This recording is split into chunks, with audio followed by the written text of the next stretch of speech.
Très heureuse de vous retrouver pour cette nouvelle émission. Bonjour chez vous, c'est votre rendez-vous quotidien avec l'actualité qui vous concerne. Nous sommes au plus près de vous avec nos partenaires de la presse quotidienne régionale, des télévisions locales et des Indés radios.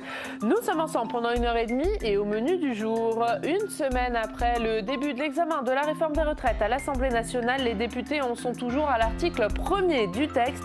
Hier, ils ont néanmoins adopté un amendement fixant symboliquement un objectif de garantie d'un niveau de vie satisfaisant et digne aux retraités.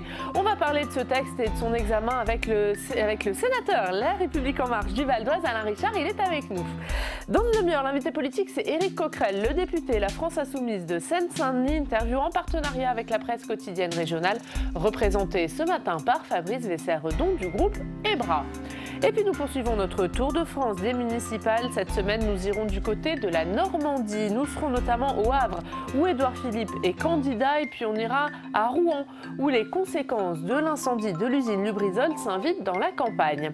Et puis enfin, dans le club des municipales, nous allons parler des programmes, de ceux de Rachida Dati et d'Agnès Buzyn. D'abord, ils ont été dévoilés hier dans la presse. Et puis de ceux de vos candidats. Arrivez-vous à les distinguer ou va-t-on vers une uniformisation de plus en plus grande des programmes des candidats? On va en débattre. Mais avant cela, voici les autres informations de ce lundi 24 février. L'inquiétude grandit en Europe sur les conséquences du coronavirus. 3 morts en Italie et 149 contaminations.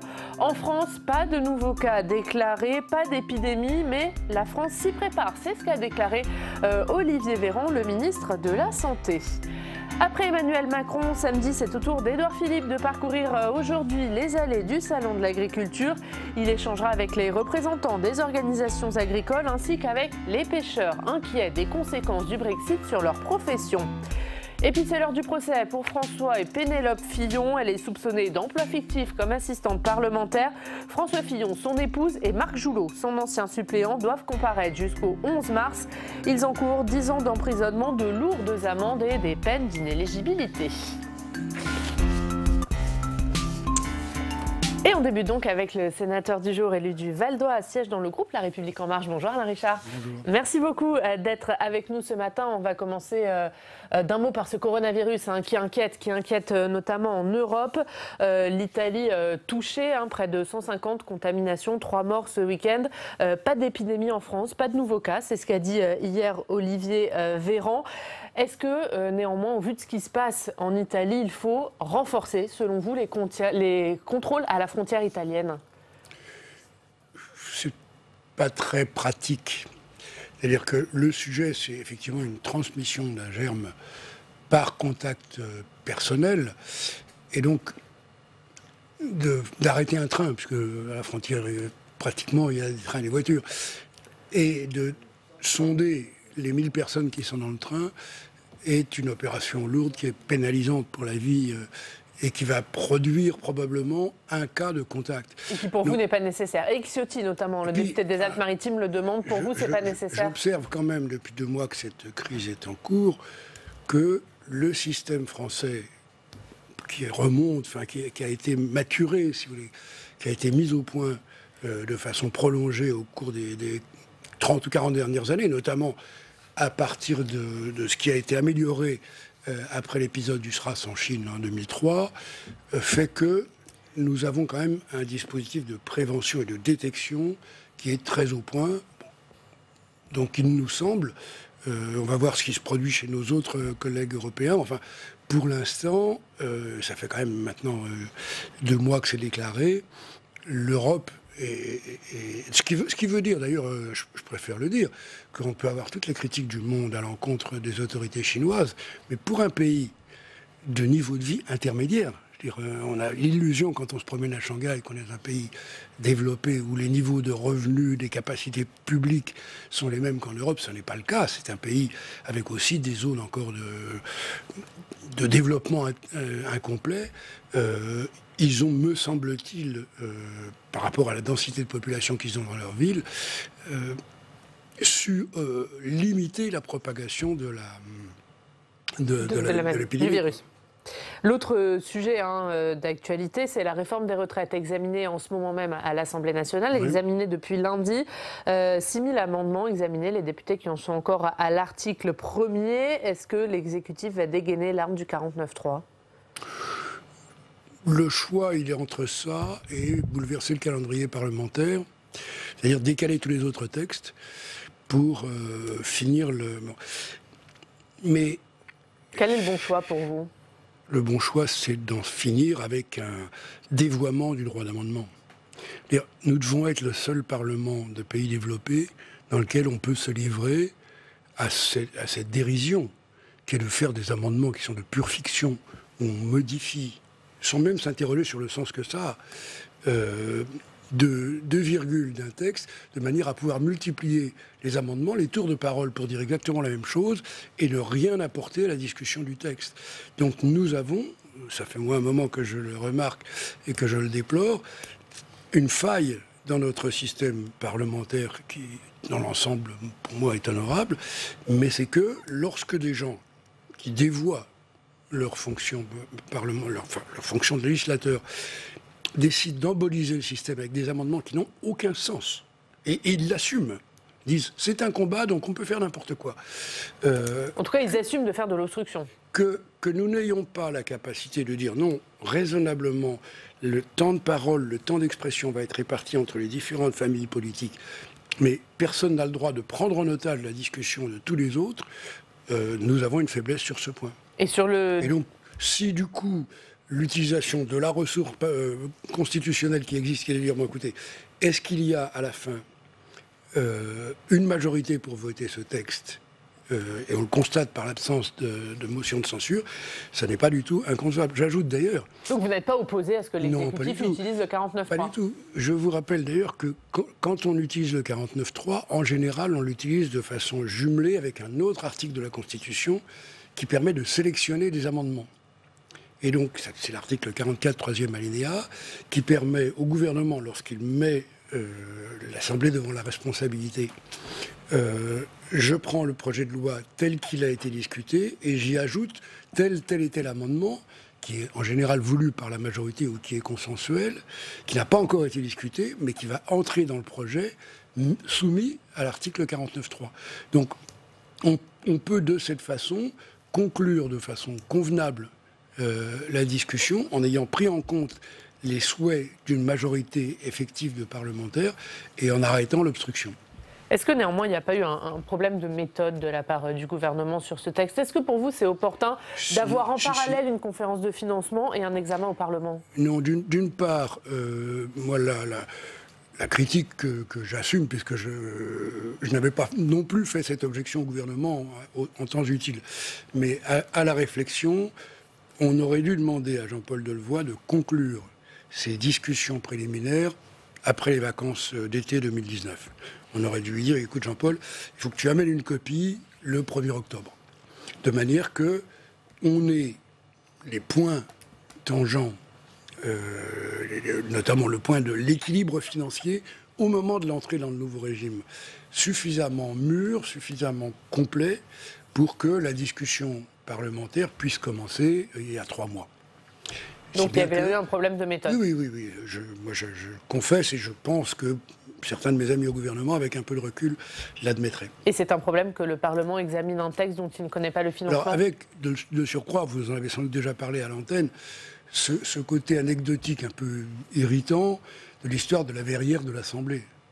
C'est-à-dire que comme la verrière de l'Assemblée est assez dégradée, qu'il commence à arriver de l'eau dans l'hémicycle, donc on a retardé la réparation, mais que cette fois-ci il faut la faire, nous ne pouvons pas siéger en juillet.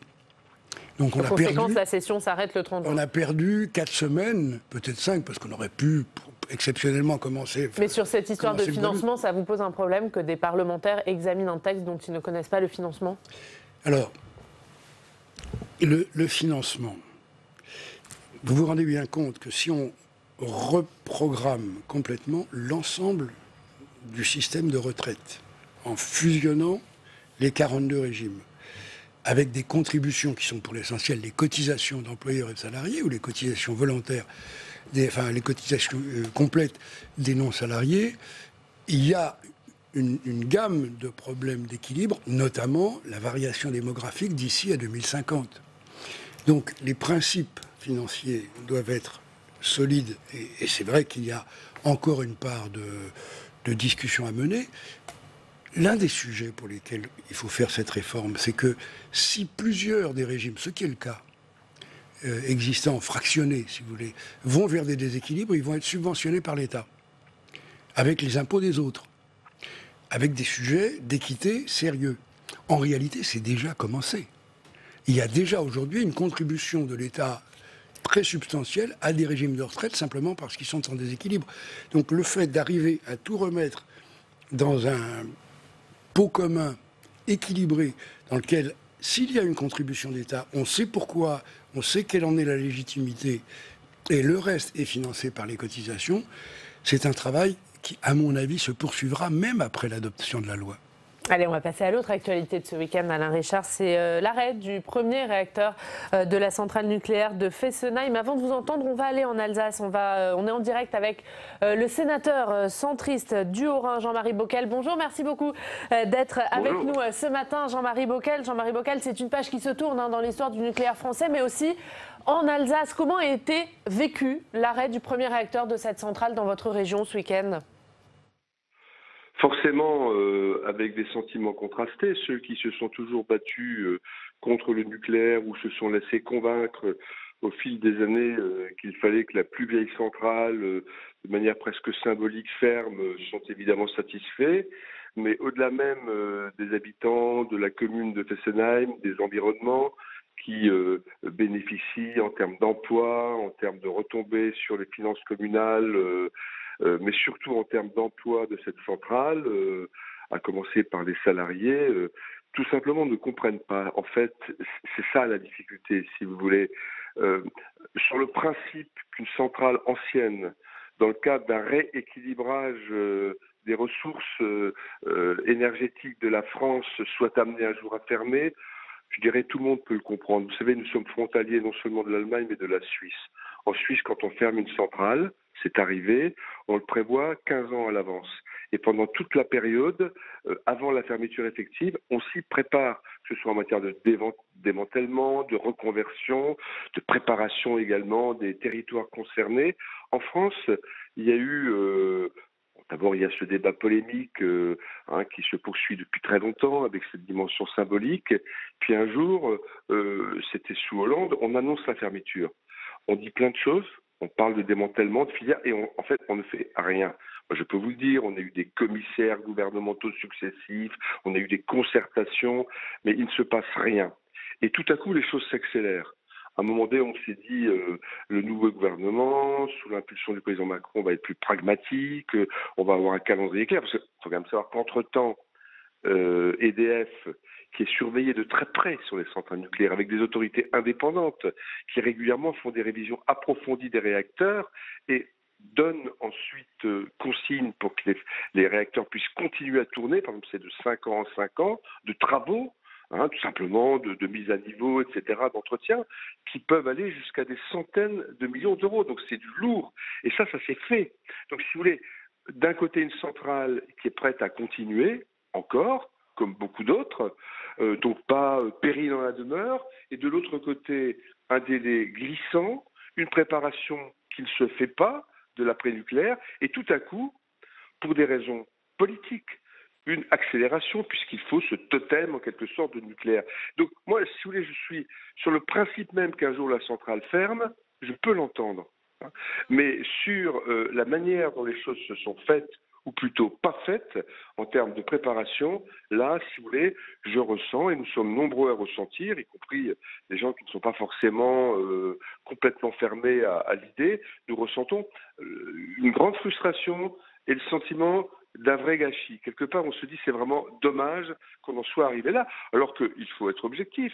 Les 2-3 dernières années, des efforts ont été faits. Par exemple, le ministre Lecornu, il faut le reconnaître, a fait un travail important de dialogue qui n'avait jamais été fait par le passé, qui a créé un esprit constructif, y compris à Fessenheim, mais c'était à l'époque où on pensait que ça avait été dit à plusieurs reprises, on ne fermerait pas tant que Flamanville ne démarrerait pas. Donc c'était dit, bon ben là on a encore le temps, voilà un gouvernement pragmatique, voilà enfin une méthode de travail qui se met en place, on n'est pas à 5 ans ou à 3 ans près, on le sait, et puis patatras, sur une décision là aussi politique, symbolique, il faut marquer le coup, etc., hein, avec les nouveaux enjeux climat.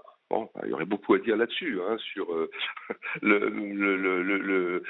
comment dirais-je, la fermeture du nucléaire et comme on l'a vu en Allemagne, le maintien des Jean-Marie Bockel, juste un mot, si on vous comprend bien, malgré le gouvernement qui se veut rassurant, hein, Elisabeth Borne qui dit qu'il n'y aura pas de perte d'emploi, l'élu local que vous êtes est inquiet pour l'avenir de ce territoire ? Bien sûr, surtout...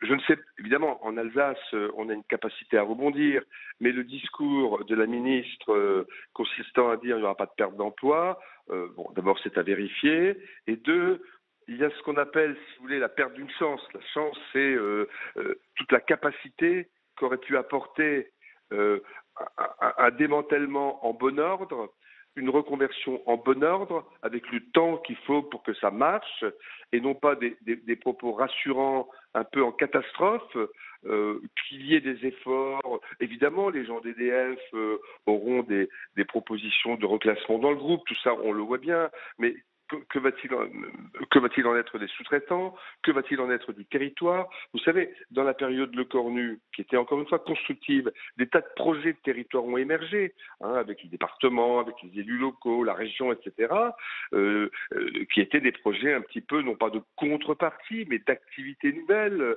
hein, d'infrastructures. Mais tout ça, c'est des temps longs. Donc d'un côté, la fermeture, c'est maintenant, et de l'autre côté, on va être très vite oublié parce qu'il n'y aura plus la pression de la fermeture. Et donc, il y a là, je ne dis pas que je ne crois pas ce qui nous est dit, mais je dis que ça ne nous rassure pas. Et surtout, ça ne nous enlève pas ce sentiment de gâchis que nous sommes beaucoup à ressentir. Donc, somme toute, je suis assez triste. Merci beaucoup, merci Jean-Marie Bockel, merci d'avoir été en direct avec nous ce matin. Un mot Alain Richard sur ce que dit Jean-Marie Bockel, hein. Ses inquiétudes, peut-être ce manque de préparation aussi. Oui, alors d'abord un mot sur Jean-Marie qui est un vieil ami et qui pour moi est un des modèles de représentation d'un territoire, de connaissance intime des collectivités qu'il représente et de volonté d'agir pour l'intérêt général. Je partage une partie de la gêne qu'il éprouve. Et ça me conduit quand même à être préoccupé du poids de ce que j'appelle l'écologie du yaka. C'est-à-dire une volonté purement proclamatoire de dire « régler le problème ». Donc il y a une partie significative, importante de l'opinion qui dit « il faut arrêter le nucléaire ». Je pense que c'est une profonde erreur et que le nucléaire est un élément clé de la transition vers une économie, une activité sans carbone.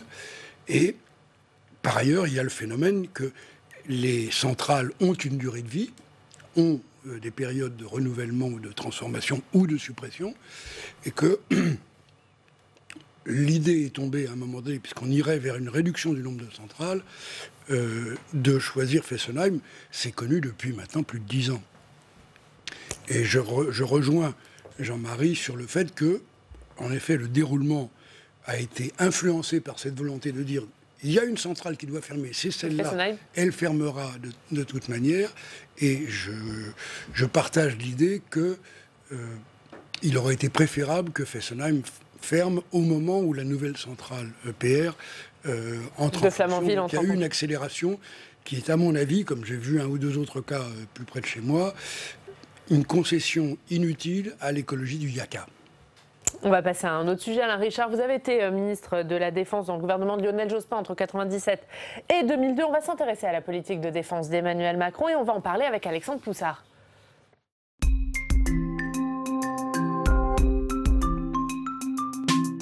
Bonjour Alex. Bonjour Ariane, bonjour Alain Richard. Et Alex, l'objectif d'Emmanuel Macron durant son quinquennat, c'est de créer une défense européenne. Effectivement, Oriane, l'objectif d'Emmanuel Macron, c'est que l'Europe soit plus autonome en matière de défense face à l'Alliance Atlantique, face aux partenaires américains. Mais cette construction d'une défense européenne n'avance pas vraiment et le président de la République français commence à s'impatienter face à ses partenaires européens. Il aimerait qu'ils prennent leurs responsabilités. Écoutez, Emmanuel Macron, c'était lors de son discours devant l'école de guerre au début du mois de février.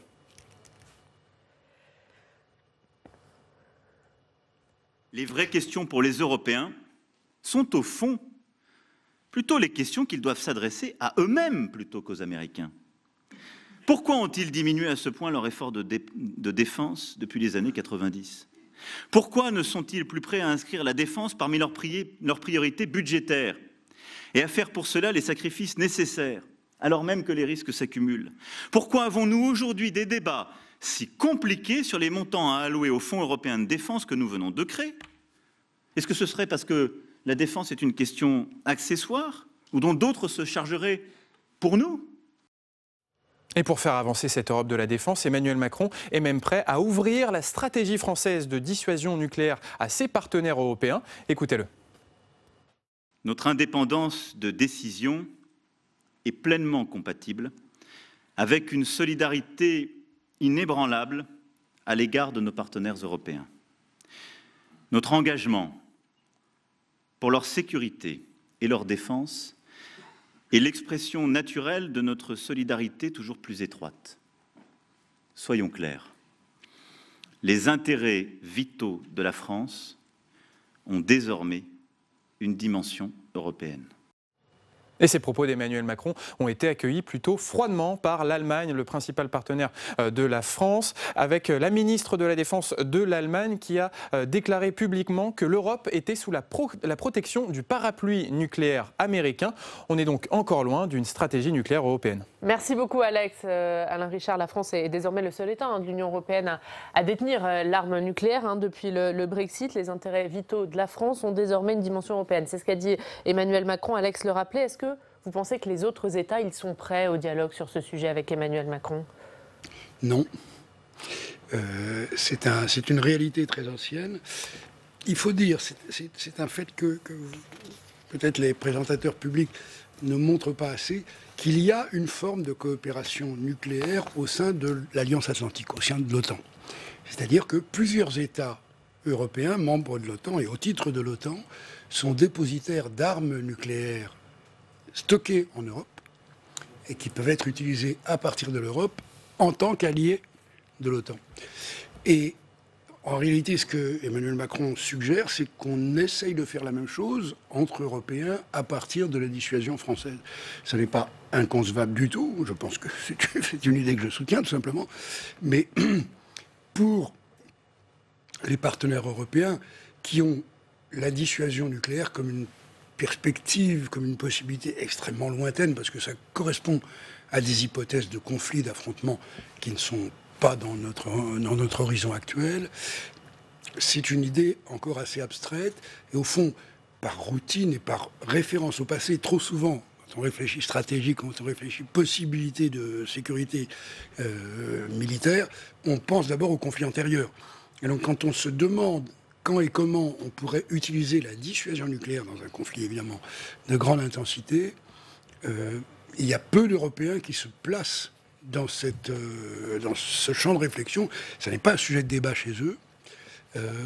Et au fond, si la question revient, ils disent il y a le système des plans nucléaires de l'OTAN.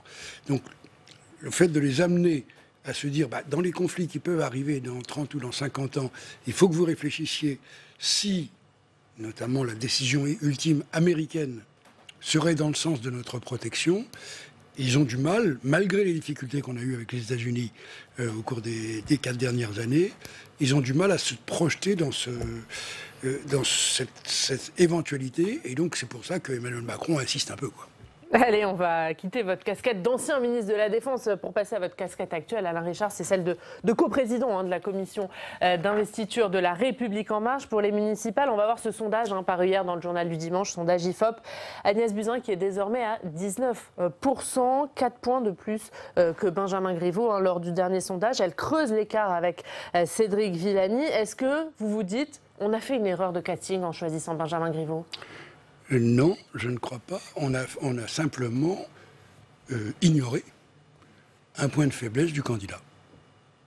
Et là, par contre, j'assume cette responsabilité. Je l'ai dit à mes amis du mouvement en disant, c'est vrai que personne ne lui a posé la question, est-ce que tu as un sujet de vulnérabilité personnelle? Ce qu'on aurait dû faire. Ce qui est arrivé à Benjamin Griveaux, qui est une une mise en cause d'un petit morceau de sa vie privée, mais qui l'a fragilisé et qui l'a conduit à renoncer. Ça fait partie des données qui arrivent dans la vie politique et nous aurions dû prévenir ça. Peut-être qu'il nous aurait répondu à côté, mais nous sommes en faute de ne pas lui avoir posé la question. Sinon, dans le choix que nous avions pour les candidatures à Paris, on l'a dit, on l'a répété, et ça reste vrai, son projet, sa vision de l'alternance à Paris, du changement de la majorité municipale actuelle à Paris, d'une nouvelle gestion de Paris, était la plus aboutie. Et c'est pour ça d'ailleurs que Agnès Buzyn s'en inspire pour l'essentiel. Alors, pour l'essentiel, comme vous dites, elle abandonne deux mesures phares de Benjamin Griveaux, le déménagement de la gare de l'Est, l'apport de 100 000 euros pour acheter un logement à Paris. Est-ce que c'était des mauvaises mesures ? Honnêtement, pour l'histoire de la gare de l'Est, je n'en suis pas sûr. Enfin, ce dont je suis sûr, c'est que le déplacement d'une gare, parce que moi je me rappelle très bien un épisode, il y a 30 ans, où il y avait un projet analogue de déplacer la gare d'Austerlitz pour faire un nouveau quartier de scientifiques et universitaires, de renvoyer la gare d'Austerlitz au niveau du périphérique, en disant ça sera desservi par le tramway, par d'autres lignes de métro. Les gens de la SNCF, le service public ferroviaire, disent l'intérêt du ferroviaire pour les liaisons régionales, c'est d'arriver au centre de Paris. Donc si vous nous retirez cet avantage-là, vous poussez les gens vers l'avion, donc c'est contraire à la transition écologique. Donc ça, c'était une erreur, mais d'utiliser les infrastructures, la surface des infrastructures ferroviaires, ça pouvait se défendre. Mais ce qui est vrai, c'est que de lancer, c'est comme d'ailleurs la remarque de Cédric Villani, qui est de dire il faut absorber les communes de banlieue dans... De faire une campagne municipale sur une décision qui fondamentalement ne dépend pas de la mairie me paraît pas très lucide. Donc on va quitter Paris, on va continuer à parler des municipales. On va écouter le porte-parole de votre ancien parti, le Parti socialiste, Boris Vallaud. Il était sur ce plateau il y a quelques jours. Il ironise sur la stratégie de votre parti, la stratégie du coucou, dit-il. On l'écoute. Le Parti socialiste est extrêmement bien représenté dans ces élections. Par exemple, comparé à la République En Marche qui a investi bien peu de monde. Et surtout jouer les coucous, vous savez, en pondant des œufs dans le nid des uns, dans le nid des autres, finalement, parce qu'en fait, il n'a personne à présenter, et surtout qu'il sent venir la sanction, d'où la circulaire de M. Castaner. Qu'est-ce que vous répondez, Alain Richard ? M. Vallaud est un habitué des aboiements contre la majorité actuelle, ça fait partie de sa place dans le casting. Mais ce qui est vrai, c'est que le mouvement La République En Marche est un nouveau mouvement progressiste qui s'efforce de fédérer, de rassembler des gens qui veulent le changement, la réforme, la modernisation du pays. Et M. Vallaud ferait mieux de se poser la question de savoir pourquoi, pour cette mission nationale, plus grand monde ne fait confiance à ce qui est devenu le Parti socialiste. Donc il attaque les autres, ça fait partie du sur votre jeu stratégie, c'est vrai que La République En Marche a investi moins de 300 candidats sous son nom propre, sous son étiquette propre. Que vous soutenez des maires de droite, que vous soutenez des maires de gauche. Est-ce que ça illustre pas les difficultés de votre parti à s'implanter localement ? Pardon. D'abord, les élections municipales se font sur un contexte local de possibilité de faire évoluer la commune, d'assurer à la commune une vie satisfaisante. Et donc, partout, et c'est vrai aussi d'ailleurs pour les maires socialistes, je l'ai bien connu, on fait du rassemblement, des accords plus larges que ce qu'on ferait en politique nationale. Et, pardon, mais nous avons beaucoup de candidats de la société civile qui sont soutenus simplement par le mouvement parce qu'ils n'en sont pas membres, mais qui sont en convergence avec nous. Deuxièmement, je ne sais pas le nombre de candidats qui sont officiellement investis ou soutenus par le Parti socialiste. Je ne suis pas sûr qu'il y en ait beaucoup plus. Je ne suis même pas sûr qu'il y en ait plus du tout, d'ailleurs. Mais nous soutenons au total 150 maires, dont une partie sont membres de la majorité présidentielle, tout simplement, quand ils sont radicaux ou quand ils sont modem. Et ceux que nous soutenons, qu'ils soient issus de la gauche ou de la droite, sont en situation coopérative avec le mouvement. Ce n'est pas n'importe lesquels. Et au contraire, c'est un des sujets que nous avons eu parfois de friction avec nos amis du MoDem, c'est que nous ne voulons pas soutenir des candidats maires qui sont clairement engagés dans l'opposition et qui contestent tout ce que nous faisons. Un mot peut-être pour finir sur Nice, puisque c'est une des seules grandes villes où la Commission nationale d'investiture ne s'est pas prononcée. Quel va être votre choix sur la ville de Nice où Christian Estrosi est le maire sortant ? Nous laissons les représentants locaux du mouvement exprimer la position de préférence locale, et cette préférence locale est de soutenir la liste de Christian Estrosi, où nous avons des proches qui sont participants. Donc la République En Marche apportera son soutien officiel à la liste de Christian Estrosi. locale. Merci beaucoup. Merci Alain Richard d'avoir été avec nous ce matin. Dans quelques instants, l'invité politique, c'est Éric Coquerel, député La France Insoumise de Seine-Saint-Denis. Avant de l'entendre, on va regarder un reportage consacré aux retraites agricoles. Le salon de l'agriculture se tient cette semaine. Les agriculteurs demandent une revalorisation de leur pension de retraite. Pas possible dans l'immédiat, leur a répondu samedi Emmanuel Macron. Hugo Lemonnier est allé rencontrer un couple de retraités agricoles en Seine-et-Marne. On regarde. C'est ici, pendant plus de 40 ans, que Monique et Guy ont exercé leur métier, une passion à laquelle ils restent toujours attachés. Aujourd'hui, on est en retraite, mais ça nous plaît encore de venir traîner dans la plaine, voir qu'est-ce que les autres font. Cette terre, ce couple lui a consacré toute son existence. Un investissement sans relâche. On n'a jamais compté nos heures, hein. On a toujours, quand il faisait beau à travailler, on y mettait le paquet, même le dimanche. Et malgré une vie d'effort, le couple ne touche qu'une toute petite retraite, un peu plus de 1 450 € à deux, en dessous du seuil de pauvreté. Je touche 476,34 € et mon mari touche 976,62 €. On a cotisé comme les autres, mais pour pas grand-chose, on pourrait dire maintenant. Alors, le quotidien est marqué par de petites privations et quelques frustrations parfois devant les étals de supermarché. On se sent un petit peu privé parce que par rapport à ce qu'on nous avait promis, on est laissé pour compte et on nous prend pour des jojos, quoi. D'avoir travaillé toute une vie et puis à carrière complète et avoir une si petite retraite. Guy a commencé à travailler dans les champs à 14 ans. Monique, elle, l'a rejoint dès leur mariage à ses 23 ans. Et depuis, le couple ne s'est jamais autorisé de longues vacances. Mais c'est dans le tracteur. Je ne me rappelais plus, tu vois. On aurait dû continuer. On aurait gardé la forme. Hein.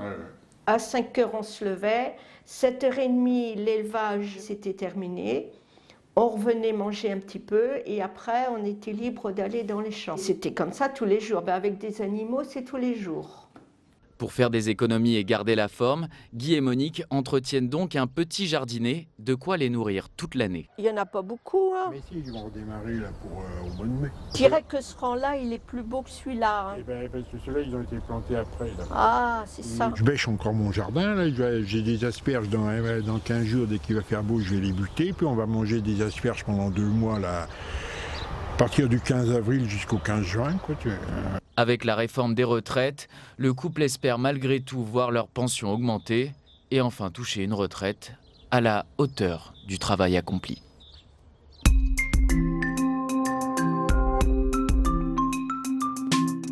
Et l'invité politique ce matin, c'est Éric Coquerel. Bonjour. Bonjour. Merci beaucoup d'être avec nous. Député La France Insoumise de Seine-Saint-Denis, on est ensemble pendant 20 minutes pour une interview en partenariat avec la presse quotidienne régionale représentée par Fabrice Vesseredon du groupe EBRA. Bonjour Fabrice. Bonjour Yannick. Le groupe EBRA, les journaux régionaux de l'Est de la France. On commence avec le coronavirus. Éric Coquerel, l'inquiétude qui grandit en Europe après la découverte de nombreux cas en Italie. 3 morts ce week-end en Italie. Olivier Véran, le nouveau ministre de la Santé, qui s'était exprimé hier. Pas d'épidémie en France, pas de nouveaux cas.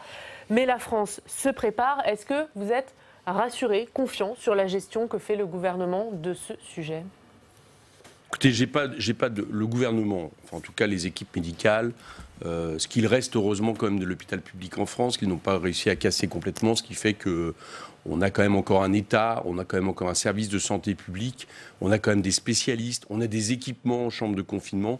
Moi, j'ai pas suffisamment de connaissances, je dois le reconnaître, pour estimer si la situation est grave, inquiétante, etc. C'est-à-dire la placer à une échelle de Richter du risque médical.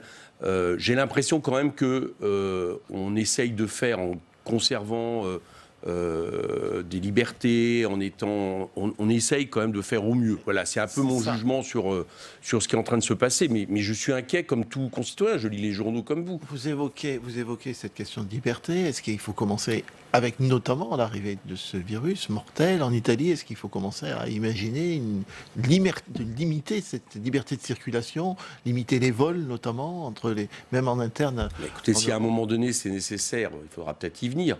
En l'occurrence, ce n'est pas limiter les libertés, c'est de prendre des précautions. Et je vous assure que dans ces cas-là, chacun le comprend. Mais Marine Le Pen, hier, disait, elle était invitée de nos confrères au grand jury, elle disait qu'il aurait fallu interdire les vols vers la Chine. Est-ce que vous êtes d'accord avec ça ? Manifestement, vu ce qui se passe en France, on a à peu près bien agi. Moi, j'en sais rien. Marine Le Pen, c'est une spécialiste de tout, surtout pour dire qu'il aurait mieux fallu faire, et surtout pour limiter toujours, ou du moins d'indiquer toujours un danger qui vient de l'extérieur.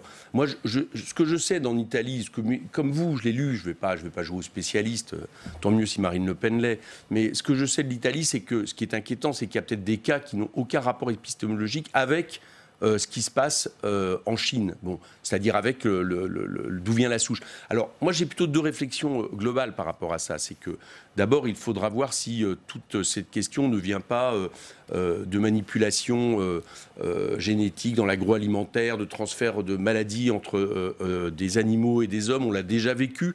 Ça, c'est une première réflexion que je peux faire.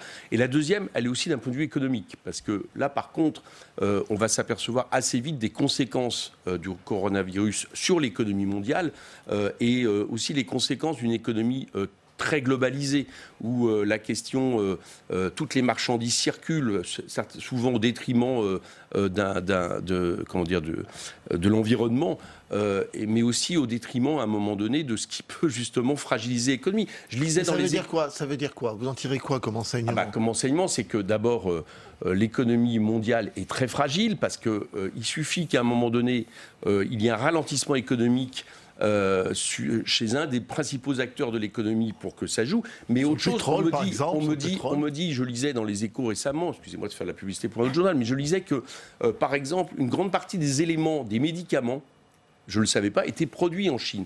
Et que donc, il y a peut-être des possibilités à l'avenir de rupture de stock. Vous voyez bien que tout s'interpénètre.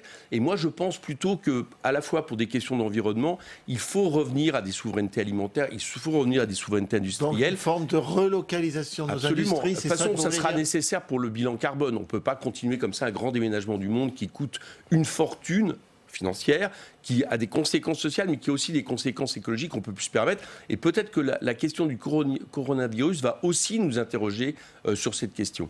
Allez, on va passer à l'autre actualité, c'est la réforme des retraites, examinée à l'Assemblée nationale.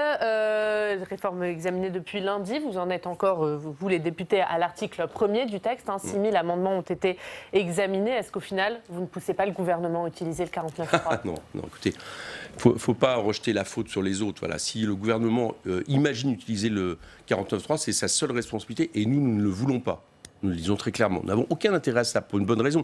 C'est que s'il utilise le 49.3, alors certes, on pourra dénoncer le gouvernement, et on le fera, montrant une fois de plus son caractère autoritaire, mais du coup, la loi passera en première lecture à l'Assemblée. Et nous ne voulons pas que cette loi passe en première lecture à l'Assemblée de façon expéditive. Toute la question, elle vient de là. Bon, donc ne rejetons pas les responsabilités. Vous savez, le 49.3, en général, quand il est utilisé, c'est quand vous avez un problème avec votre majorité. Manifestement, ce gouvernement, on entend des bruits un peu de gens qui ne sont pas d'accord, mais pour l'instant, ils suivent comme des moutons en général. Donc, ce n'est pas ça leur problème. Donc, si leur problème, c'est uniquement de nous forcer, nous l'opposition ou les oppositions, à passer dans le calendrier qu'ils avaient défini, dont il faut se rendre compte qu'il est un calendrier inimaginable. D'accord ? C'est uniquement un calendrier politicien pour voter tout avant les municipales en 2 semaines. Il comptait nous faire passer une des lois les plus importantes de la Ve République qui casse le système des retraites. Ce que vous êtes en train de dire, Coquerel, c'est que de toute façon, cette loi va passer. Non. Soit par le calendrier, non mais in fine, je vous dis, soit parce que ça prendra le temps que ça prendra, soit parce que le 49.3 passera par là. Ce que j'espère, c'est que nous puissions avoir un débat normal à l'Assemblée nationale, avec un nombre de semaines normal par rapport à ce type de loi. Donc si on calcule 6 000 amendements par semaine, ça fait 7 semaines environ d'examen. Vous dites il faut siéger pendant 7 semaines. Moi je sais que la privatisation de TF1 avait duré 2 mois. Voilà, il y a eu des débats. Je pense que ne pas avoir le regard fixé sur à tout prix passer avant les municipales tellement En Marche en réalité a peur d'une sanction terrible, et ils ont bien raison, c'est quelque chose de pas raisonnable. Et surtout, je vais vous donner une autre butée par exemple qui serait raisonnable. C'est qu'on sait qu'il y a la conférence de financement qui aura lieu qui va donner ses conclusions la semaine du 6 avril. Est-ce que vous pensez normal qu'on vote une loi sans avoir connaissance d'un des éléments qui va nourrir cette loi? Bien sûr que non, y compris pour les syndicats. Donc si on était raisonnable, vu qu'il y a 2 semaines d'interruption pour les municipales, le gouvernement pourrait se dire, bon bah, on va arrêter d'essayer de faire passer ça de manière expéditive, d'accord? On va placer le vote de cette loi après la conférence de financement, ce qui ferait un débat de 7-8 semaines, ça n'aurait rien de tragique, on aurait le temps de donner des arguments. Bon, la raison pour laquelle ils ne veulent pas, c'est que souvent ils sont très mal. Si vous suivez, comme nous ne lisons pas le bottin, mais que nous essayons de leur poser des questions, si vous suivez les débats à la Commission, à l'Assemblée, vous verrez qu'on a révélé beaucoup de lièvres dans cette loi, beaucoup de lièvres. Donc il faut que ce gouvernement arrête de penser que son calendrier est celui d'une start-up nation, où il doit passer en 2 semaines une loi qui mériterait au moins 2 mois de débat. Juste sur ce que vous venez de dire, pourquoi ils sont très mal? Parce que la loi est mal préparée ou parce que les députés ne sont pas forcément à l'aise avec tout ce qu'il y a dans cette loi? Ils sont très mal pour 2 raisons. 1, parce que cette loi, au fur et à mesure des débats, se révèle une loi de casse sociale sans précédent. Pour moi, c'est une régression civilisationnelle, puisqu'il s'agit de faire partir les Français à la retraite toujours plus tard, sans même qu'ils sachent à quel âge ils pourront partir en commençant leur carrière, et puis parce que c'est la baisse des pensions généralisées, des cadeaux aux retraites par capitalisation. Ça, c'est le cadre, j'allais dire, c'est le côté critique. Mais en plus de ça, elle est mal fichue. C'est-à-dire qu'ils ont fait un système qu'ils vont nourrir ensuite par ordonnance, c'est-à-dire pas par l'Assemblée nationale, qui crée des trous financiers. Cette loi qui était censée réagir par rapport à un éventuel, qui durait en l'occurrence quelques années, mais un éventuel déficit au niveau du système de retraite, il commence par en créer 3,5 milliards d'euros par an, par exemple, sur cette histoire de palier, de passer de palier de 8 à 3, c'est-à-dire au-dessus de 10 000 euros de salaire, de faire en sorte que les cotisations soient ramenées à 2,8%. Maintenant, ils l'admettent, ça coûtera 3,5 milliards d'euros par an. L'État employeur, qui jusqu'à maintenant cotise à hauteur de 72% pour les fonctionnaires, ramené à 17%, ils le disent eux-mêmes, c'est 42 milliards d'euros par an, et on ne sait même pas dans la loi comment ils vont faire face à ça. Donc, au fur et à mesure qu'on avance, on voit que cette loi, elle est mal fichue, mal organisée, en plus d'être une véritable, atteinte au patrimoine social français. Donc pour ces raisons, nous, on pense toujours qu'ils doivent la retirer, d'accord, ou alors faire un référendum, puisqu'ils ont l'air sûrs de l'opinion publique. Ça, c'est la première question qui est posée. Et en tout état de cause, ils ne peuvent pas penser la passer de manière expéditive. Il faut arrêter avec ça. Vous, est-ce que vous êtes prêt à retirer certains de vos amendements pour que ça aille plus vite ou pas du tout? Mais nous, il n'y a pas tant... Écoutez, hier, la journée était assez symbolique. Je dis ça parce que j'entends les médias qui disent bon, France Insoumise est irresponsable. Nous, hier, on a défendu 40 amendements. 40 amendements à la journée. Les députés d'En Marche ont fait au moins le double d'interventions pour dire... Pour ce qu'on appelle nos interventions ouin-ouin, c'est-à-dire ils se plaignent sans arrêt, l'opposition c'est pas bien, ils veulent débattre, ils veulent poser des questions, on leur répond pas mais qu'importe, etc. Ils en ont au moins fait le double. Donc déjà qu'ils arrêtent ça, vous verrez, tout s'accélérera. Donc nous, on ne retirera pas des amendements parce qu'en tout et pour tout, ce qu'il faut bien comprendre, c'est qu'on a posé un certain nombre d'amendements multipliés par 17 députés. C'est une technique pour faire en sorte que nous puissions intervenir quand nous le souhaitons. Mais en réalité, si on regarde le compte, ça fait à peu près 1300 amendements qui vont être défendus au cours de cette loi. Qu'on ne dise pas que c'est trop. Enfin, d'où ça vient? Pour la loi de privatisation de Gaz de France, si je me souviens pas, il y en a eu 136 000. Mais ce gouvernement, il est habitué à passer tout de manière expéditive, en appuyant sur un bouton et en pensant que le reste va suivre. Des fois, ça ne suit pas. Et il faut qu'il se fasse à faire en sorte qu'il y ait un débat démocratique. Il faut même qu'il se fasse à faire en sorte que monte du pays l'exigence du retrait qui est plus que nécessaire. Si toutefois il appuie sur le bouton du 49.3, comme vous le dites, qu'est-ce qui va se passer? Qu'est-ce que vous allez faire, vous? Écoutez... Qu'est-ce que je vous dise? Enfin, je veux dire, on fera ce que, à mon avis, la plupart des Français feront. C'est-à-dire que j'espère qu'il y aura des ripostes dans la rue, des manifestations, des contestations. Bon, après, il y aura la deuxième lecture au Sénat, qui, à mon avis, ne laissera pas passer la loi. Donc, ça reviendra à l'Assemblée. Donc, tout ça ne sera pas terminé. Mais je pense que le gouvernement commettrait... Je m'adresse à eux. Je pense qu'ils commettraient une lourde erreur. Parce qu'ils auraient tort de penser qu'on n'a pas un peuple intelligent. Voilà. Et ce peuple intelligent, il a lu la loi. Maintenant, il considère que dans son ensemble, elle est mauvaise, ça se voit de partout. Et si en plus, il passe en force une espèce de hold-up, comme ils veulent le faire, je pense qu'il y aura des conséquences très graves dans les urnes pour En Marche. Mais surtout, le pays ne cessera pas faire. Ça, c'est mon impression. Vous demandez le retrait, on l'a bien compris. Vous reconnaissez quand même la nécessité de réformer le système. Ah, non. Le système, non. Mais revenir à ce qui était l'essence du système, c'est-à-dire permettre un progrès social, avant qu'on commence à reculer l'âge de la retraite de 60 à 62 ans, qu'on passe de 37,5 années de cotisation au fur et à mesure à 43, qu'on réduise les meilleures années qu'on passe des pensions calculées sur les 10 meilleures années à 25 meilleures années, ça oui, on pense qu'on doit revenir là-dessus pour une bonne raison. C'est que nous estimons que les progrès de productivité, vous savez qu'on produit 3 fois plus, un salarié produit 3 fois plus qu'il y a 50 ans. La richesse qui est créée dans ce pays, elle ne doit pas seulement servir aux revenus du capital, comme on le fait malheureusement trop, et notamment ce gouvernement, mais elle doit servir aussi à permettre à un moment donné le partage du temps de travail. Et les retraites, ça permet aussi le partage du temps de travail. Donc il faut revenir sur ce qui a été le progrès pendant un siècle. Pendant un siècle, on avait beau vivre plus longtemps, mais n'empêche, on n'avait pas l'idée de se dire qu'il fallait rallonger l'âge de durée de la retraite. Au contraire, on faisait en sorte de permettre de partir plus tôt. Il faut revenir à ça, et j'allais dire que les chiffres du chômage s'en porteront également mieux. Alors, il y a quand même des choses qui se passent sur le fond du texte à l'Assemblée, notamment cet amendement qui a été inscrit hier, qui fixe un objectif de garantie d'un niveau de vie satisfaisant et digne aux retraités. Est-ce que ça, c'est une bonne chose pour vous? Est-ce que le gouvernement entend la gauche? On verra après ce qu'il va mettre dans le contenu. Mais l'idée, le problème est là. L'idée est parfaite, mais sauf que le problème, c'est que vous savez, on a un gouvernement, et c'est aussi un des aspects du problème, qui déguise depuis le début sa politique. Quand il casse avec les lois pénales, le code du travail, il explique que c'est pour faire plus de protection sociale. Quand il fait en sorte que les gens partent toujours plus tard à la retraite, moins payés, il explique que c'est au nom d'une plus grande égalité et d'une meilleure redistribution des revenus pour les retraités. Donc il dit exactement l'inverse de ce qu'il fait. C'est ce qu'on appelle le Orwell, vous savez, 1984, la guerre c'est la paix, etc. Bon. Donc, j'allais dire que là, on en est un peu là-dessus. C'est-à-dire que ce qui va se passer, malheureusement, donc on a réussi à faire en sorte que cet amendement passe, parce que satisfaisant, on ne sait pas très bien ce que ça voulait dire, tout seul.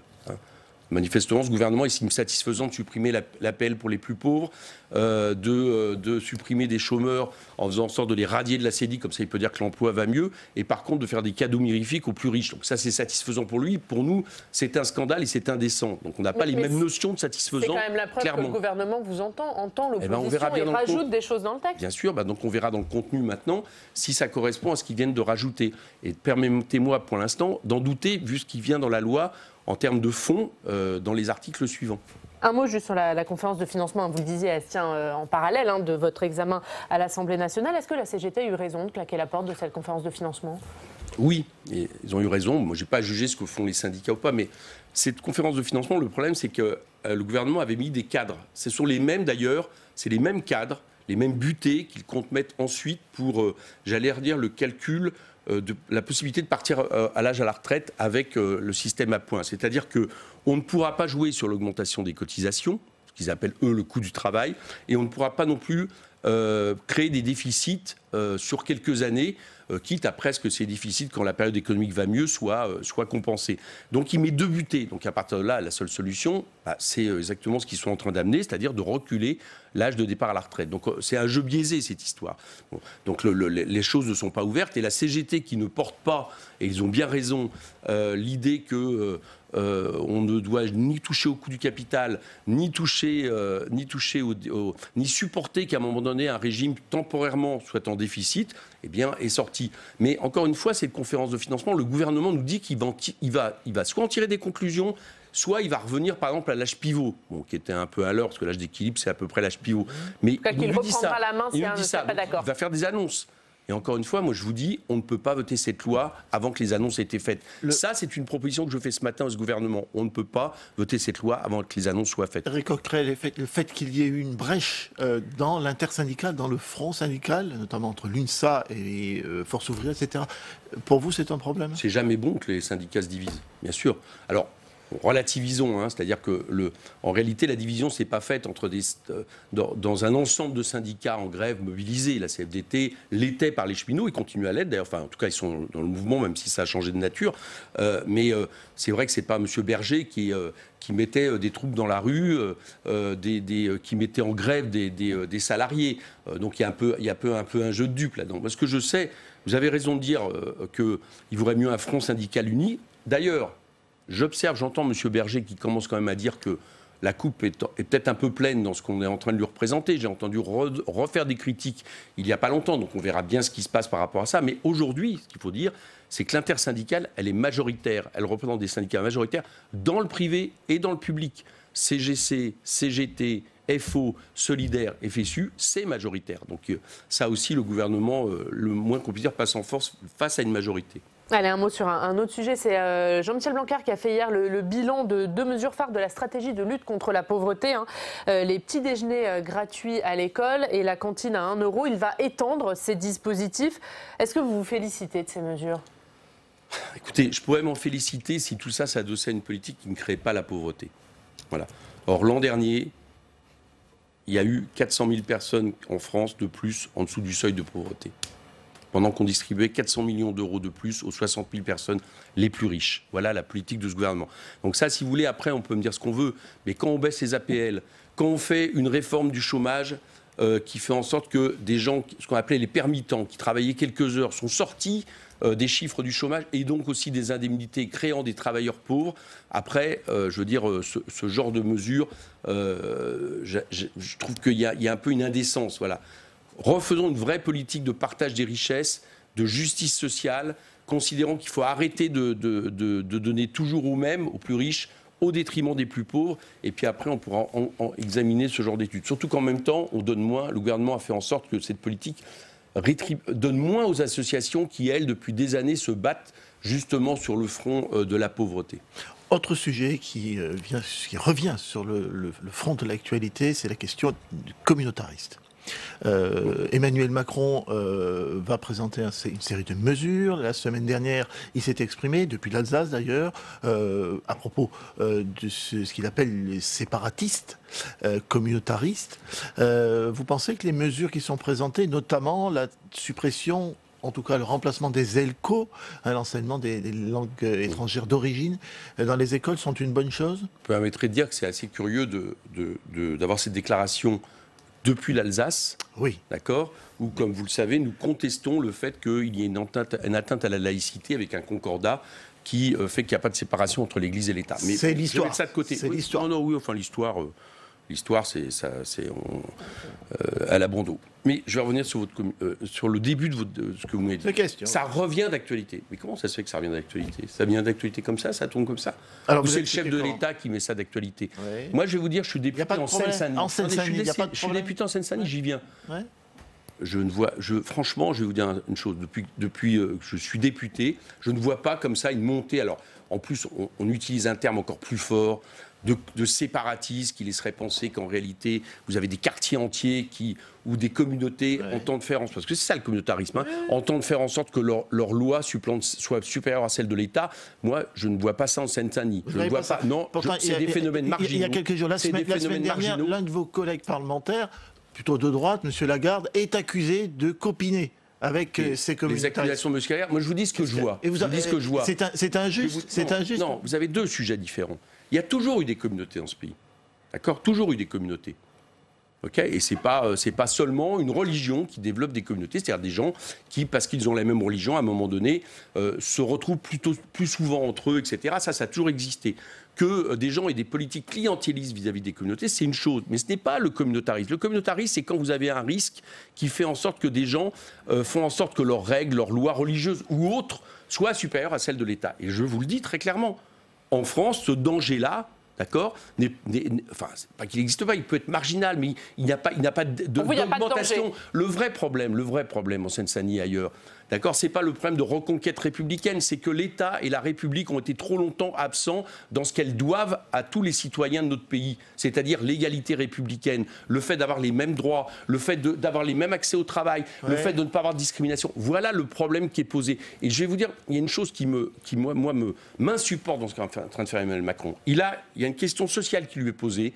Il déplace le problème et il se dit que ça va nourrir son débat avec le Rassemblement national et qu'à la fin, quand même, au bout du bout, il apparaîtra comme le plus modéré. Il est en train de préparer le deuxième tour de la présidence. Bien sûr, et je trouve ça malsain de mettre un sujet identitaire qui divise les Français, alors même qu'on est en plein débat social sur un des fondements de la République, de ce qui devrait être la République sociale dans ce pays, c'est-à-dire la question des retraites. Donc il joue un jeu très dangereux, d'autant plus dangereux que c'est pas lui qui en sera gagnant si jamais il arrivait à mettre cette question-là au centre du débat. Ça veut dire quoi? Qu'il fait le jeu de Marine Le Pen au final?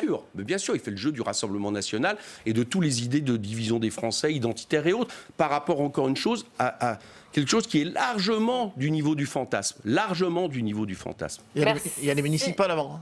Très rapidement. Il y a les municipales avant. Oui, justement. Vous serez très peu présent, en fait, dans les municipales. France Insoumise? Oui. Non, on soutient beaucoup de listes.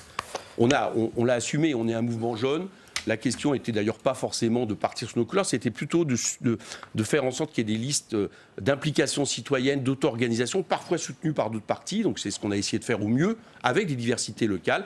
Moi, sur ma circonscription, par exemple Saint-Ouen, Saint-Denis, avec M. Bagayoko, Saint-Ouen avec Laurie Lefebvre et autres, on arrive à faire des listes citoyennes soutenues par France Insoumise qui assurent un renouveau écologique et social, et on verra bien les résultats à l'arrivée. Et merci beaucoup. Merci Eric Coquerel d'avoir été avec nous ce matin. Demain, à votre place, ce sera Virginie Duby-Muller, la vice-présidente des Républicains. Merci Fabrice. On passe tout de suite au club des municipales. La Mutuelle nationale territoriale, la mutuelle des agents des services publics locaux, vous présente le Club des territoires. Engie, acteur engagé dans la transition zéro carbone des régions, vous présente le Club des territoires.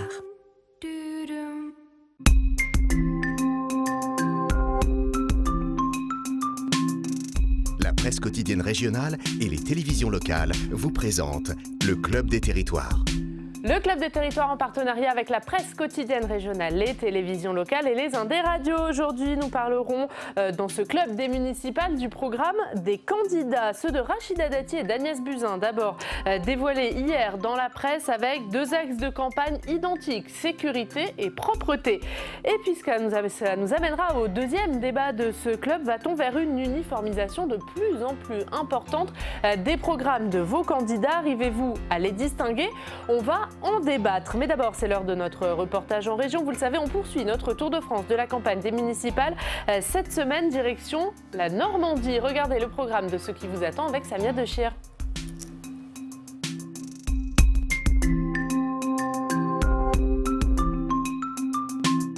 La Seine-Maritime compte plus de 700 communes. C'est autant d'élections municipales qui vont se jouer dans 3 semaines et une attire particulièrement l'attention, celle du Havre où le Premier ministre sera candidat. Mais s'il est élu, Édouard Philippe restera à Matignon pour laisser la place à Jean-Baptiste Gastine, l'actuel maire du Havre.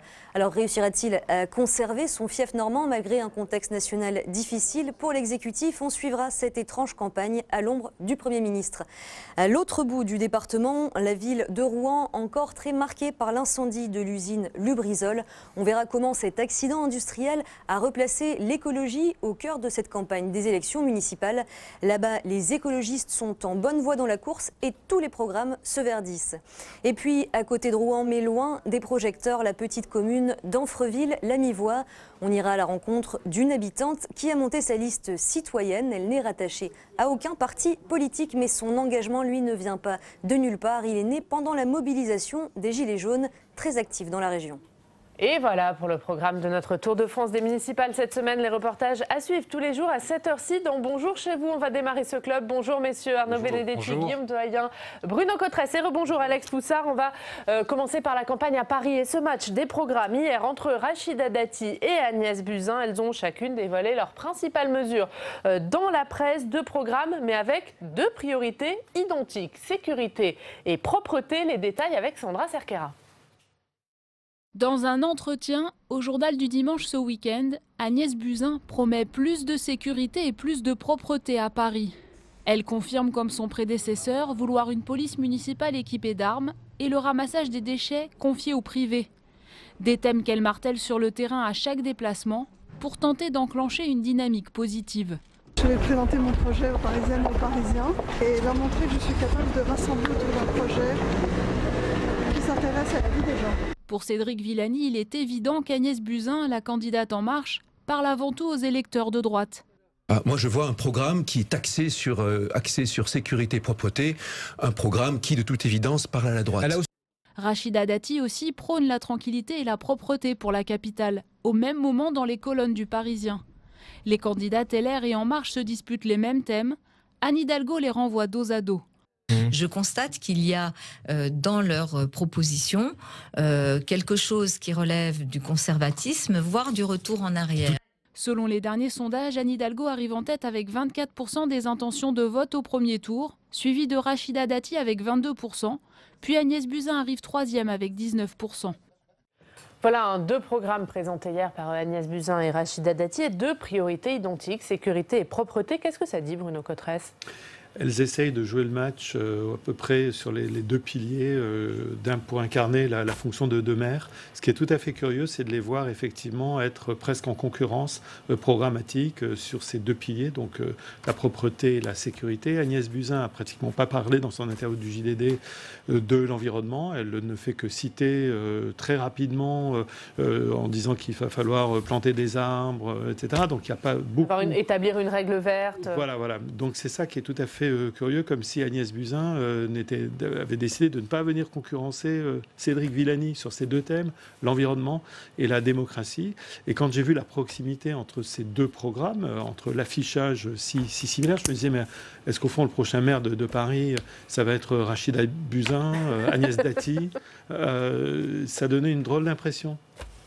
Oui, c'est le fameux blanc bonnet, bonnet blanc de Duclos lors de l'élection présidentielle de 69. Non, mais c'est vrai qu'on a le sentiment qu'il y a une bataille pour la conquête de l'électorat conservateur à Paris. Alors, on comprend bien que la question de la propreté et de la sécurité, ça met en exergue finalement un certain nombre de critiques qui sont faites au bilan de Madame Hidalgo. Le problème, c'est que, si vous voulez, autant on peut comprendre que Rachida Dati soit dans ce sillon-là, autant on peut se poser des questions en termes d'efficacité électorale pour Agnès Buzyn, parce que la vérité, c'est qu'il faut ensuite aller chercher des réserves de voix.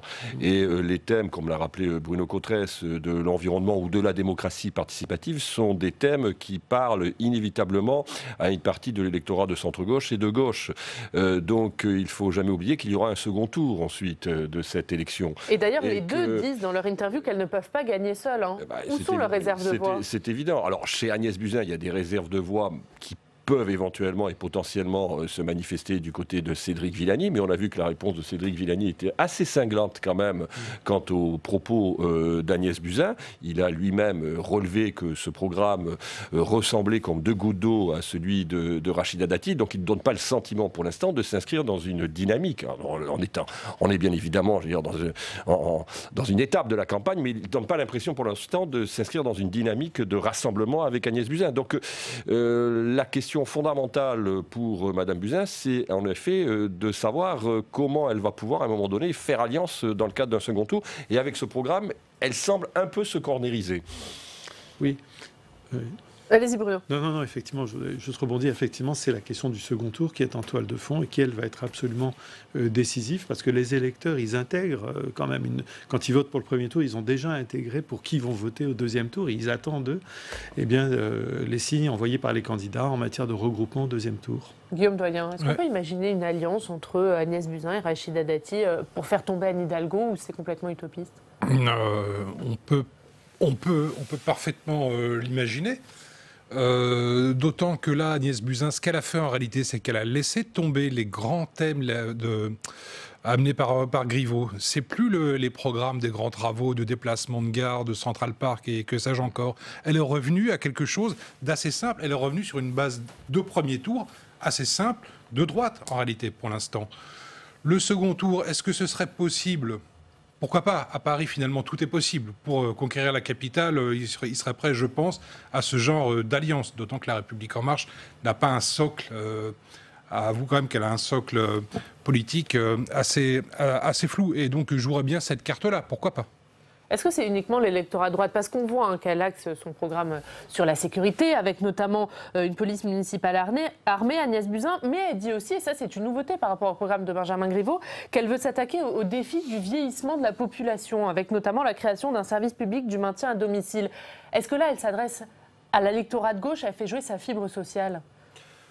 Oui, elle fait jouer sa fibre sociale et elle fait fructifier son capital d'ancien ministre de la Santé et sa trajectoire professionnelle. Donc là, c'est sa touche personnelle qui est liée à sa propre vie, j'allais dire antérieure, qu'elle intègre dans ce programme. Mais il faut quand même jamais oublier, pour en revenir à ce dont nous discutions, c'est que la ville de Paris, culturellement aujourd'hui, politiquement, est une ville plutôt de gauche quand même.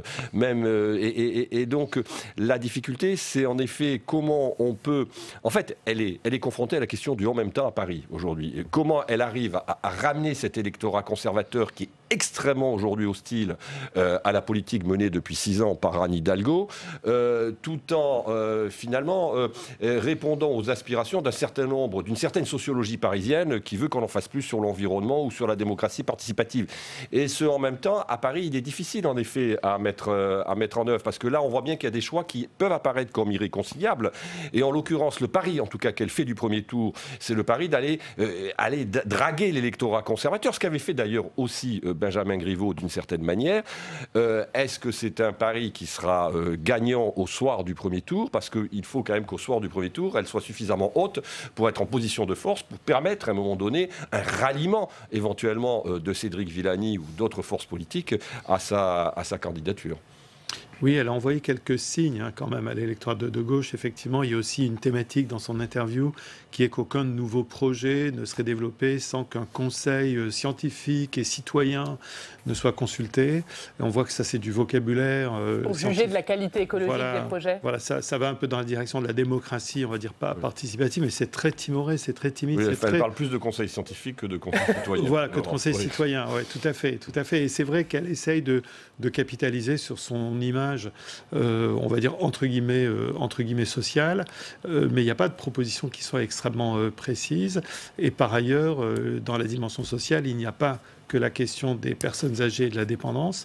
Il y aurait aussi plein d'autres thèmes qui pourraient parler à un électorat de gauche. Elle ne parle pas, par exemple, d'infrastructures culturelles, elle ne parle pas d'éducation. Ce que lui reproche d'ailleurs Cédric Villani, qu'il n'y ait pas un mot de culture et d'éducation dans son programme. Ouais, tout à fait. Et justement que lui porte ces thèmes qu'elle ne porte pas. On parlait d'écologie, c'est vrai que c'est absent, en tout cas des deux grandes priorités affichées par Agnès Buzyn et par Rachida Dati.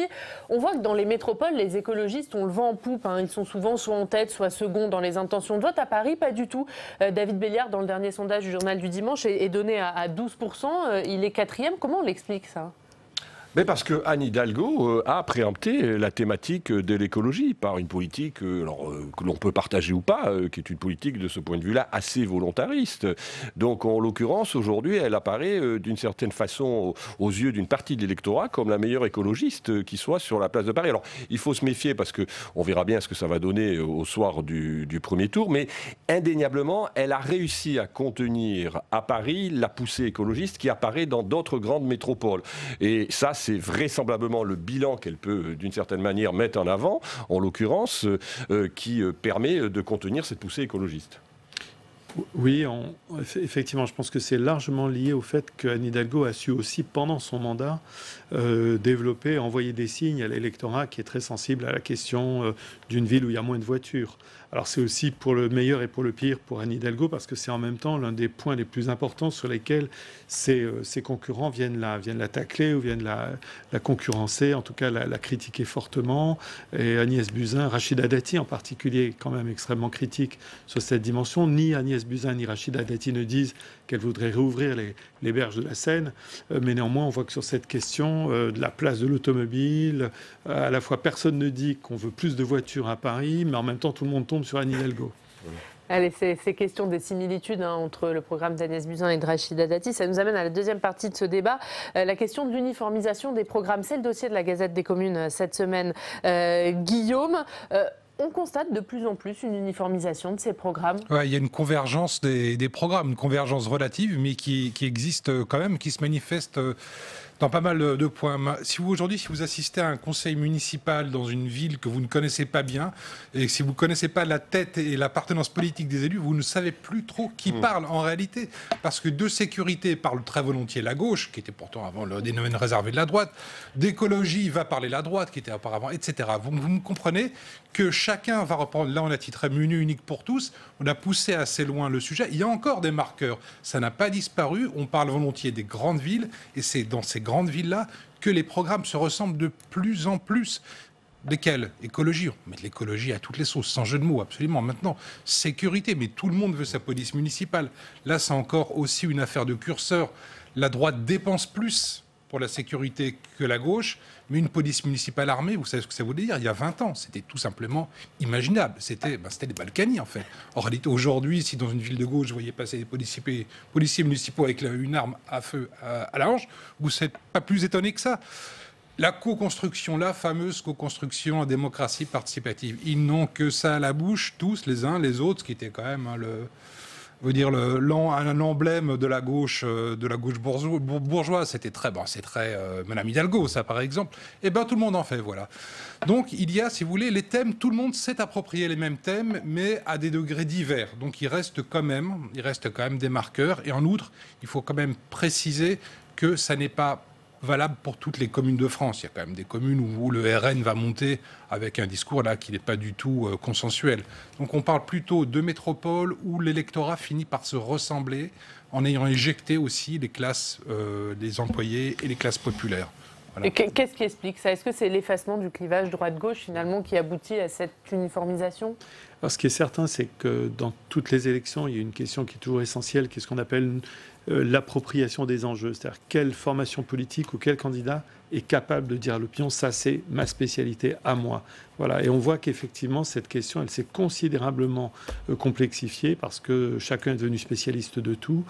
Et on voit que l'image au niveau national, en tout cas, et ça se retrouve à mon avis dans les grandes villes, l'image de l'élu, l'image de celui qui va être en responsabilité exécutive devient de plus en plus importante. Et c'est vrai qu'on voit, par exemple, là, si on prend le cas de Paris, on voit bien que la campagne d'Agnès Buzyn, elle essaye aussi beaucoup de jouer sur son capital d'image à elle. Elle veut son image apaisante, son image rassurante.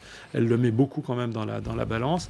Alors c'est en partie lié effectivement à l'atténuation. Je ne parle pas du tout de disparition moi, du clivage gauche-droite, on va dire l'atténuation du clivage gauche-droite et la complexification très importante des problèmes avec l'empilement de territoire, la mairie, l'intercommunalité, les métropoles. Donc il devient extrêmement difficile sur un territoire précis d'une municipalité de dire je vais changer la donne, je vais développer de nouvelles politiques publiques parce que le maire il est aussi inséré dans tout un tissu aujourd'hui de... Oui, vous avez raison. En fait, la France, elle est couverte d'intercommunalité et l'intercommunalité, c'est un lieu de réunion d'élus. C'est au second degré que ça se fait. Chaque commune envoie son représentant. Ce qui veut dire que là, ils doivent créer du consensus.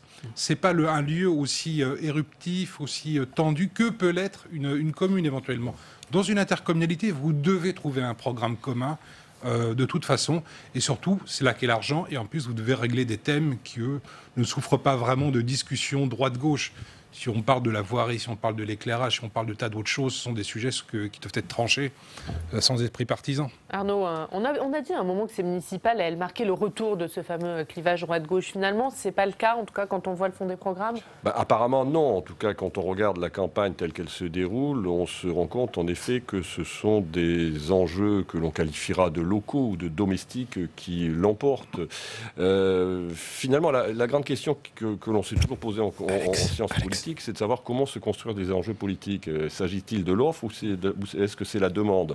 Est-ce que finalement c'est l'expression d'une partie de l'opinion ou est-ce que c'est finalement les acteurs politiques qui construisent ces enjeux? C'est une grande question en sciences politiques qui est très difficile à résoudre. Là, en l'occurrence, à mon sens, on assiste quand même à un affaissement des clivages idéologiques qui fait qu'on va trianguler partout. C'est-à-dire que ceux de droite vont récupérer des enjeux de gauche, ceux de gauche vont récupérer des enjeux de droite.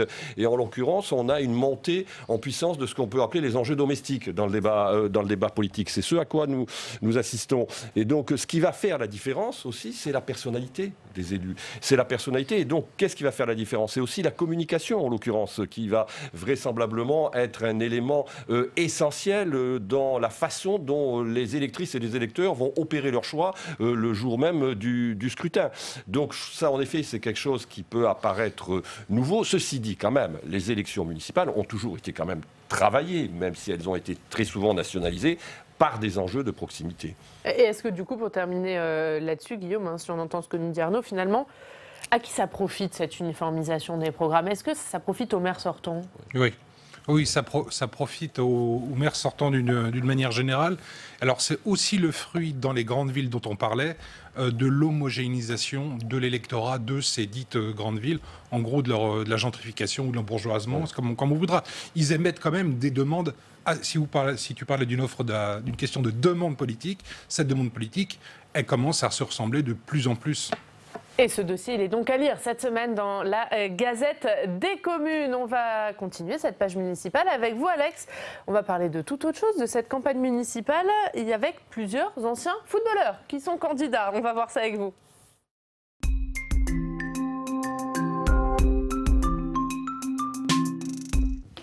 On parlait la semaine dernière des frères Revelli, Alex, ancienne gloire du foot à Saint-Etienne, qui s'affrontent lors de ces municipales. Mais il y a beaucoup d'autres footballeurs candidats. Effectivement, Oriane. Et on va d'abord aller à Paris, où Vicage Dorasso, l'ancien joueur de l'équipe de France et du Paris Saint-Germain, est candidat pour briguer la mairie de Paris face à Anne Hidalgo, face à Agnès Buzyn. Il est colistier en tête d'une liste citoyenne qui est soutenue par la France Insoumise. Et il est colistier avec Daniel Simonet de la France Insoumise. Alors, à l'origine de l'engagement politique de Vicage Dorasso, eh bien, il y a sa bataille contre le maire socialiste du 18e arrondissement, là où il vit, et notamment sa bataille contre la gestion des cantines municipales. Écoutez-le.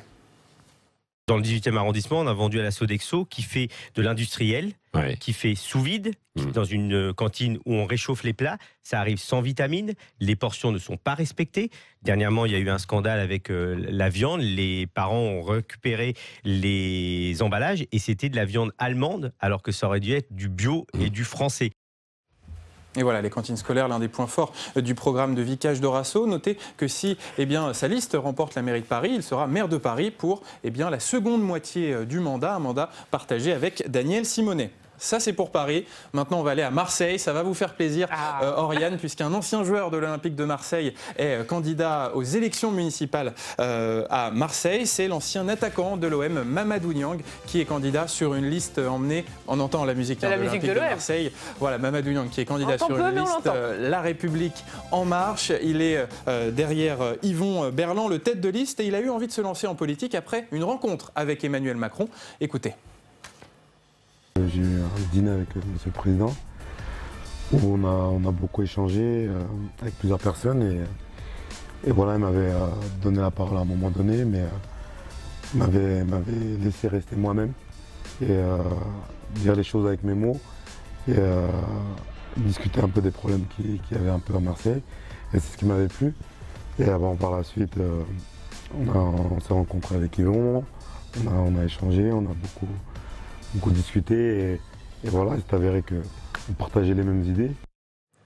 Mamadou Niang pour la liste LREM à Marseille, mais le Parti des Républicains a également son candidat footballeur. Ça se passe cette fois-ci à Lille où Ludovic Obraniak, l'ancien joueur du LOSC, le club lillois, est candidat sur la liste de Marc-Philippe Daubresse, le sénateur Les Républicains qui emmène la liste LR dans la capitale du Nord. Beaucoup d'anciens joueurs, vous l'avez vu, mais figurez-vous qu'il y a un joueur professionnel de football en activité qui est candidat au municipal. Il s'entraîne le matin et il fait campagne l'après-midi. C'est Pierrick Capel, joueur d'Angers, et il est candidat dans la commune de Saint-Léger de Linières, une candidature qu'il explique comme un acte citoyen. Ça c'est pour les joueurs, mais dans le monde du football, les arbitres veulent également avoir leur mot à dire en politique, et un arbitre de Ligue 1, Anthony Gauthier, est candidat au municipal dans la commune de Bailleul. Alors ce n'est pas un novice en politique, en fait c'était l'adjoint au sport de Martine Aubry à Lille, et vous allez le voir, il parle déjà comme un homme politique d'expérience. Écoutez.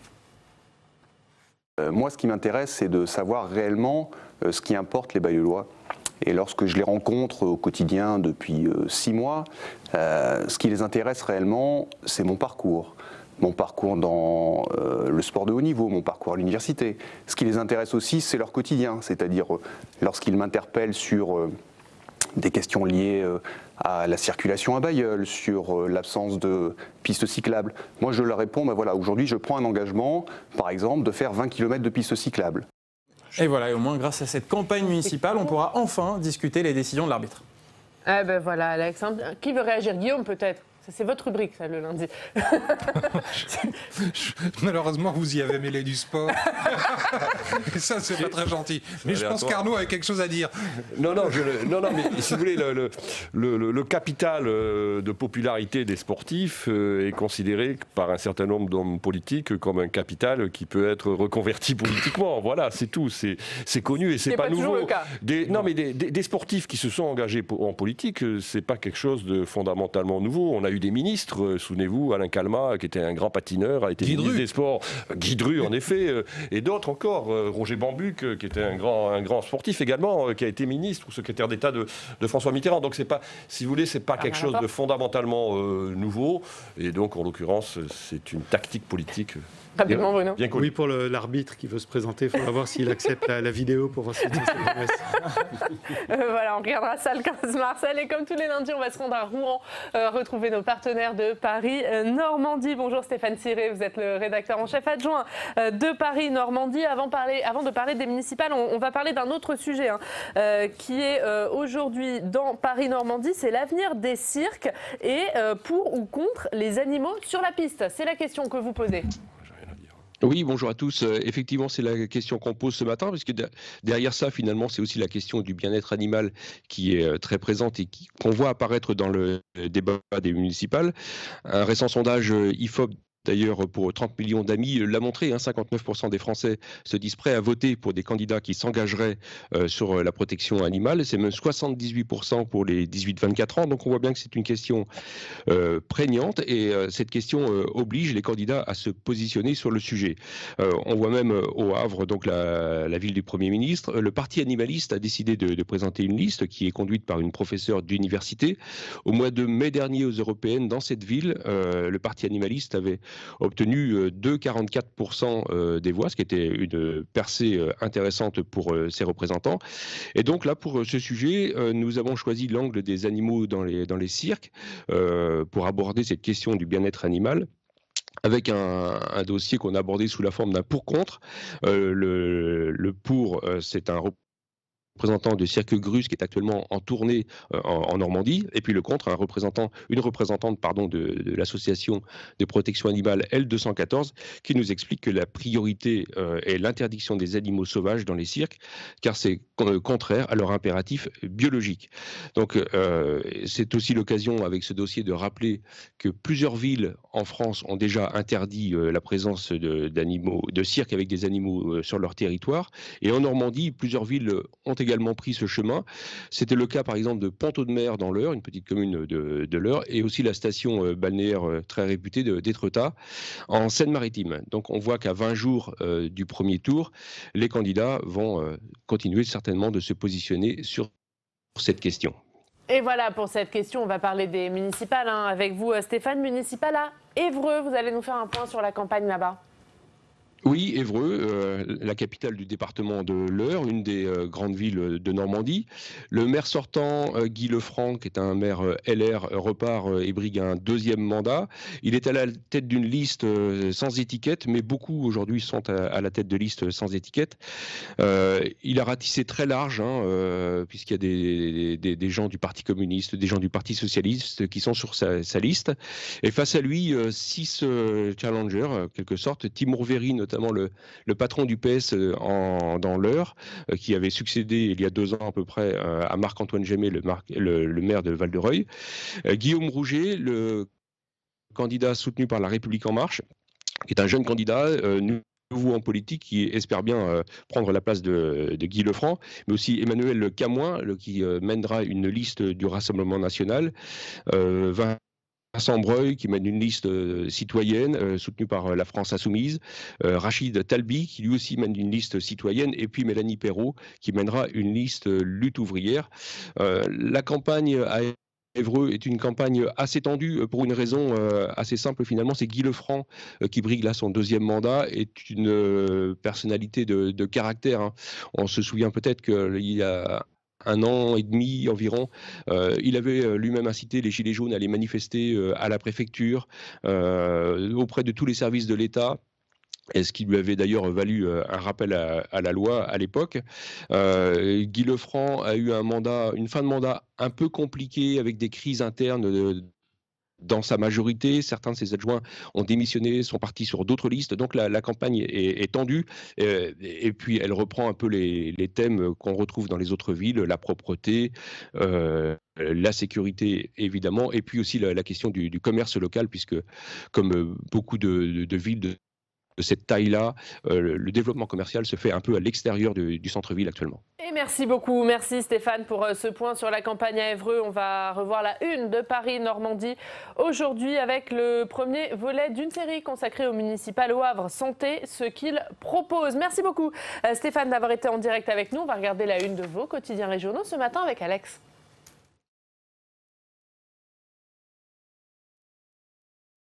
Voilà. Et voilà, pas de jingle, c'est pas grave Alex, on commence avec le Dauphiné Libéré, un sondage à la une du Dauphiné Libéré. Le Dauphiné Libéré qui fait sa une sur les municipales et les candidats à Grenoble avec, dans ce sondage Ipsos, le maire sortant de Grenoble, Éric Piolle, maire écologiste, qui est en tête avec pour l'instant 36% des intentions de vote. Il est suivi d'un coude à coude derrière avec Alain Carignon, l'ancien maire, soutenu par les Républicains avec 20% des voix. Et puis derrière lui, Olivier Neublecourt, qui est sondé à 19% des intentions de vote. Olivier Neublecourt, soutenu par le PS. On enchaîne avec la Provence. La Provence qui fait également sa une sur les élections municipales avec le début d'une série sur l'élection municipale à Marseille. L'objectif, c'est de présenter les enjeux de l'élection dans chaque secteur du scrutin. Vous savez que c'est une élection à secteur comme à Paris et à Lyon. Et on commence cette série dans la Provence avec les 1er et 7e arrondissements ou ce qu'on appelle la bataille du centre-ville. Autre sujet, la une de l'Ardennais. L'Ardennais qui fait sa une sur le coronavirus, l'Europe sur ses gardes alors qu'un 3e décès a été enregistré ce week-end en Italie. La France, la Suisse et l'Autriche suivent de très près la situation. À la une de l'Alsace. L'Alsace et le début du procès Fillon. L'ancien Premier ministre, son épouse Pénélope et son ancien suppléant à l'Assemblée nationale sont jugés à partir d'aujourd'hui dans le procès des emplois présumés fictifs de son épouse Pénélope Fillon. Les suites judiciaires d'un désastre politique pour les Républicains. Et on termine avec la Voix du Nord. Et on termine avec le carnaval puisque c'est la période de Mardi Gras. Le carnaval en France. Pour l'instant, les carnavals de France ne sont pas annulés comme en Italie. Et c'est dans le Nord l'occasion du carnaval de Dunkerque qui va attirer des dizaines et des dizaines de milliers de personnes. C'est 3 jours, ça a commencé hier, c'est jusqu'à mardi et cet événement va faire vivre l'économie de tout un territoire. Et merci beaucoup Alex, on va regarder vos unes messieurs, la une de la revue politique et parlementaire Arnaud Benedetti, territoire sous tension. On va regarder la une de la Gazette des communes. Guillaume, on en a parlé, programme électoraux, menu unique pour tous, c'est à la une de la Gazette des communes cette semaine. Et puis votre livre, Bruno Cottresse, Histoire d'une révolution électorale. Avant de se quitter messieurs, on va faire un petit tour par les allées du Salon de l'agriculture qui se tient cette semaine. On va retrouver Quentin Calmet qui va sillonner pour Public Sénat les allées de ce salon toute la semaine. Bonjour Quentin, merci beaucoup d'être avec nous ce matin. Et l'événement Quentin ce matin, c'est la venue du Premier ministre Édouard Philippe qui est dans les allées du salon depuis 1 heure maintenant, c'est ça ? Oui, bonjour Ariane, bonjour à tout le club. Alors Édouard Philippe est arrivé à 8h pétantes, mais pas pour se rendre tout de suite dans les allées du salon. Il se trouve en fait dans une salle de réunion au-dessus du stand du ministère de l'Agriculture. Vous allez le voir sur ces images de Baptiste Gosselin. Il y a au programme 1h30 de rendez-vous avant de pouvoir commencer la déambulation dans le salon de l'agriculture. D'abord avec les représentants des organisations professionnelles agricoles et de la filière agroalimentaire. Puis ensuite une deuxième réunion avec les pêcheurs. Au programme de toutes ces réunions, il y a les négociations commerciales, sans doute avec les États-Unis, la mise en œuvre de la loi Egalim ou encore la PAC ou bien sûr le Brexit, le sujet qui pourrait... Une visite qui se terminera ensuite avec la visite du hall de l'élevage où il pourra rencontrer la vache égérie. Vous savez, c'est une charolaise de 6 ans qui s'appelle Idéal. Et enfin, il se rendra aux Outre-mer. Donc une visite qui devrait se terminer en fin de matinée pour ensuite pouvoir aller à l'Élysée, là où il a son déjeuner habituel avec le président de la République. Eh bien voilà, visite que vous suivrez pour nous, Quentin. Vous viendrez nous la raconter demain puisque vous serez tous les jours à cette heure-ci dans cette matinale en direct depuis ce salon de l'agriculture pour nous raconter ce qu'il s'y passe et notamment les visites politiques. On imagine qu'il sera bien sûr beaucoup question comme chaque année de politique et peut-être particulièrement de municipal cette année à maintenant 3 semaines du scrutin. Merci beaucoup Quentin. On précise que Public Sénat fait des émissions spéciales toute la journée dans ce salon de l'agriculture. Et puis ce salon, vous pouvez aussi le suivre sur notre site publicsénat.fr. Merci beaucoup, messieurs. Merci d'avoir été avec nous pour ce club. Prochain rendez-vous dans la journée, outre nos émissions au Salon de l'Agriculture, c'est à 17h30, Rebecca Fitoussi. Allons plus loin. Et puis à 19h, audition publique, l'émission politique des chaînes parlementaires. Francis Letellier reçoit Laurent Nunez, le secrétaire d'État auprès du ministre de l'Intérieur. Merci d'avoir été avec nous. Demain, on se retrouve. L'invité politique, Virginie Duby-Muller, la vice-présidente des Républicains. Très bonne journée à tous. La presse quotidienne régionale et les télévisions locales vous ont présenté le Club des Territoires.